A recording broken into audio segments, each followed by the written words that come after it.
एक उद्योगपति मुझे मिले। देखिए कैसे है, भारत का व्यक्ति बहुत फर्टाइल है, उसकी चेतना अनंत है, हरि अनंत हरि कथा अनंता।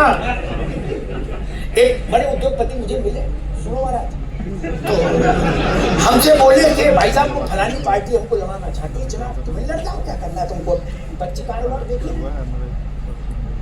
तो बोले भाई साहब लेकिन थोड़ा डर लगता है। मैं क्यों? तो उन्होंने बताया कि 30 का खर्चा है। समझ गए आप लोग, लोकसभा लड़ाने की बात थी। 30 क्या CR, तो आप लाख समझ के गड़बड़ी मत कर देना। अब बोले उसमें भाई साहब गारंटी नहीं, चुनाव होता है, जैसे ऑपरेशन होता है, सफल हो जाए असफल हो जाए कोई गारंटी तो है। किडनी में भी आदमी मर जाता है, हार्ट में भी ट्रांसप्लांट करा के कबड्डी खेलता है, ठाकुर जी की लीला। तो मैंने फिर, और बोले दुश्मनी हो जाएगी बाकी लोगों से चुनाव लड़ूंगा तो। फिर वो मेरे कारोबार में नोटिस आएगा, SDM का, रेरा का, टेरा का, पेरा का, रोज बवाल होगा, बुलडोजर दिस दैट। तो बोले भाई साहब शांति नहीं जाएगी। मैंने कहा शांति कौन? बोले ना मन की शांति। मैंने कहा ऐसा कोई तो नहीं, आपकी शांति कोई अगर कोई व्यक्ति है तो कैसे कोई ले जा सकता है? बोले नहीं मन की शांति। मैंने मन की। तो उन्होंने व्यापारियों के पास सिक्स हम लोगों से बड़ी अंतर चेतना जिसको उन्होंने कहा भाई जब मैं ये बातें सुन रहा हूँ कि यहाँ टैक्स लगाने से अगर 10 लाख रुपया महीना का मैं फंड निकाल के रख लूँ गुल्लक, उसमें ड्रॉर में डाल लूँ कैश, तो सब सेट हो जाएगा, MP जितना जलवा मेरा हो जाएगा। मैंने कैसे? उन्होंने बताया, बोले हमारे जिले में 4 बड़े पत्रकार हैं, इनको सेट कर लो, 25-25 हजार के लिफाफा जाने दो। DMSP है ये 25 में नहीं, लेकिन इनका ये कि 3 त्रैमासिक कर दो। कहीं दुबई की टिकट करा दी, कहीं बच्चे के बर्थडे पे चले गए, कुछ समझ रहे ना। हाँ, तो रोल वो राडो फाडो रोलेक्स फ्लेक्स की टाइप की घड़ी चुपचाप, ठीक है उधर में सब सेट। वो भी बोले मेरा नंबर सेव कर लेंगे। बोले विधायक सांसद जो बन गए वो जो 2 पीछे छूट गए लेकिन है बवाली, बोले 4 हो। बोले सबका खर्चा जोड़ो, 10 लाख में निपट रहा है क्या? मेरा फोन 1 घंटे में उठेगा, मुझे क्या करना? अब बोले शहर में कोई कार्यक्रम होगा अमित जी, मैं मंच पर बैठूंगा क्योंकि सारे अपने लोग कराने वाले, और सब जगह फोटो छपेंगे। मैंने उनको अपने आसन से उठ के प्रणाम किया। मैंने महाराज सामने आओ प्रणाम करें। मैंने कहा ये चेतना तो किसी भी थी नहीं, इतनी बुद्धि है। बोले भाई साहब मैं व्यापारी हूँ, ये हम प्रणाम है आपको। बोले जो काम 10 लाख में हो रहा है उसमें 30 आज ही फंसा दो। बोले 30 के ब्याज से ये सब सिस्टम चलता रहेगा। ऐसा अब ये भारत है, इसमें लोग बहुमुखी प्रतिभा के धनी हैं। लेकिन मैं अपनी बात को बाइंड अप करूं, 2 बात है जो जीवन में ध्यान रखनी चाहिए।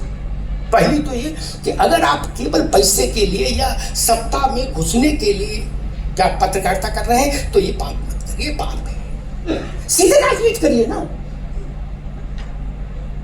आप प्लाट काटने के लिए पत्रकार मत बनिए, सीधे बिल्डर बनिए यार। ये बिल्डर नहीं बन सकते, बिल्डर के चेले बनिए, पत्रकारिता मत करिए। आप जिस ऐसे लोग सभी पत्रकारों को कलंकित कर देते हैं।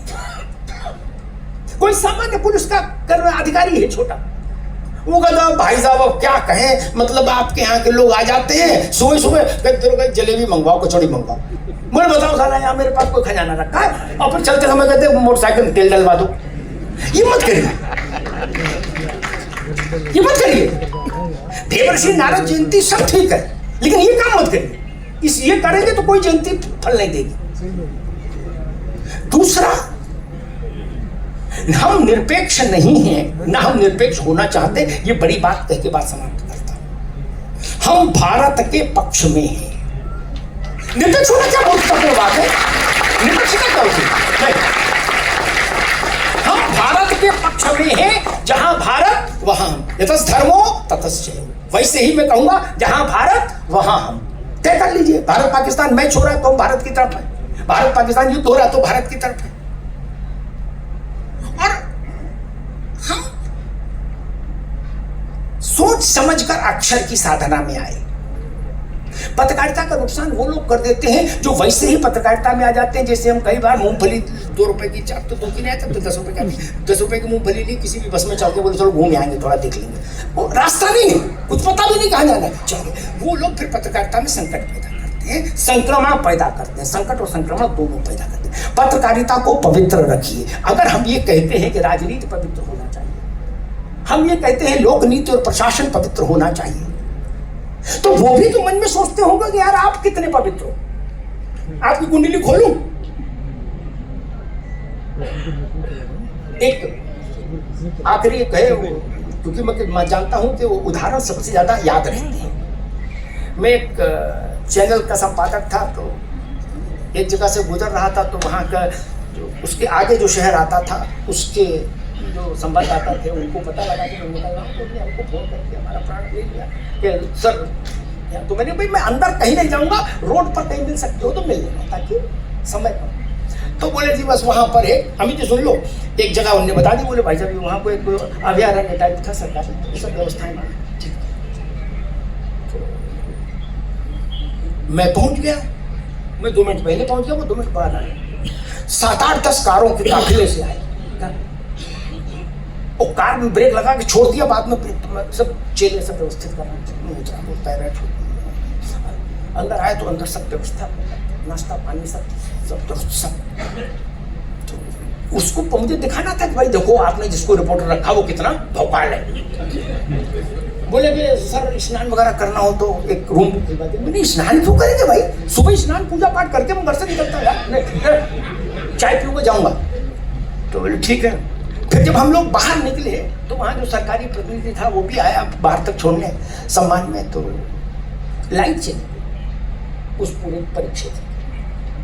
तो किसी ने कहा, सरकारी के जो लोग आए थे छोड़ने, उनका लाइट चली गई। तो उस संवाददाता ने कहा कि बेवकूफ हो गया, जब तक हम रहेंगे तभी तक ना लाइट रहेगी। बाद में हमको किसी ने बताया कि भाई साहब आप इनके घर गए, मैंने नहीं, बोले इनके घर में 17 AC लगे हैं। घर का अंदाज लगा लीजिए। ये पत्रकारिता का रास्ता नहीं, ये वाला रास्ता है, ये वाला रास्ता है, कुछ वहां चलिए, अच्छी बात है, करिए। दोहराव और छलावा मत करिए।